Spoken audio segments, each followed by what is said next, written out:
Okay, guys, we're going to talk about this new Delrin lower control arm bushing.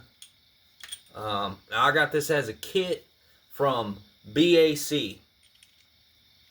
So anyways, it's for an A body. You get the heavy duty new pivot shaft. Yeah.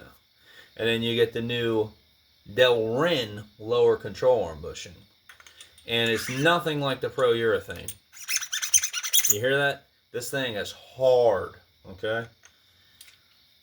Very hard. So the claim, the fame with these is they won't squeak or won't bust like polyurethane. And they're a better design than your stock rubber, which that's all I've really ever used is a stock rubber, but I'm getting kind of fed up using them because they're all made in India, and I've gotten them new, and the rubber's already been shifted. Like, I don't know if you guys can see that, but see this part? How the rubber's higher than that part? It's a brand new bushing, and like the rubber's already shifted. And the problem you have with the rubber is this pivot shaft, when it's bolted and torqued into the K-member, and this bushing is pressed into the lower control arm and pressed onto the pivot shaft, all your up and down movement, like hitting bumps or drag racing it, lifting the front end, all this is actually just trying to tear or shift the inside rubber of this bushing. Where these, they're going to have full rotation. There's like, it's going to be bind free. And supposedly this Delrin bushing will last a lifetime. But I noticed something with these, and I was getting all bent out of shape. You see that collar there? Okay, that's what stops against the K-member. And you see the stock one? And you see how much thicker that is? And I'm like, why did he do that? Because if this is thicker, this is shoving the lower control arm further back, only by about 3/16 of an inch. But hell, that could be up to a degree you're losing positive caster.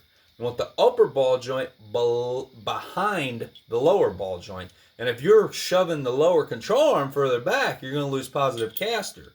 But I got to looking at it further, because even if these do stop in the same port in the K-member, which they would, so right there, and this bushing, it's going to stop against the thickness of the collar.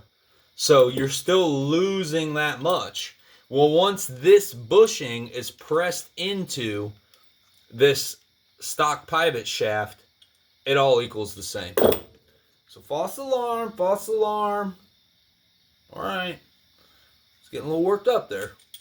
But anyway, so my input on these BAC Delrin lower control arm bushings and pivot shafts, pretty nice, man. Yeah, I kind of dig them. I also noticed, I'm not positive, but I'm pretty sure you're going to have to get the outer shell out of your lower control arm. But that's not that big of a deal. Basically, you can burn the rubber out, and I usually take a little pneumatic Sawzall and just split it. That way I can fold it up on itself. You can weld a washer up here. That way you can go through the, torsion bar hex of the control arm and press this shell out. But I'm pretty sure you're going to have to get the shell. Unlike the polyurethane, that you can just slide this bushing into the shell. This one, actually, this whole piece goes into the lower control arm without the shell. So anyways, guys, I'm going to try these out on the old Barracuda. Now, stay tuned, because we're going to rebuild the whole front end. We're going to do lower control arm bushings, upper control arm bushings, offset moogs.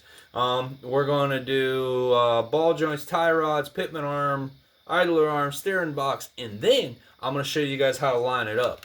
So you ain't ever got to see that pet boy guy again, Let him line up that Toyota Camry.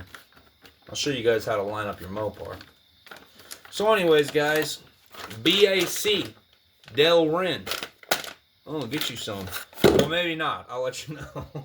I'll let you know. Take care.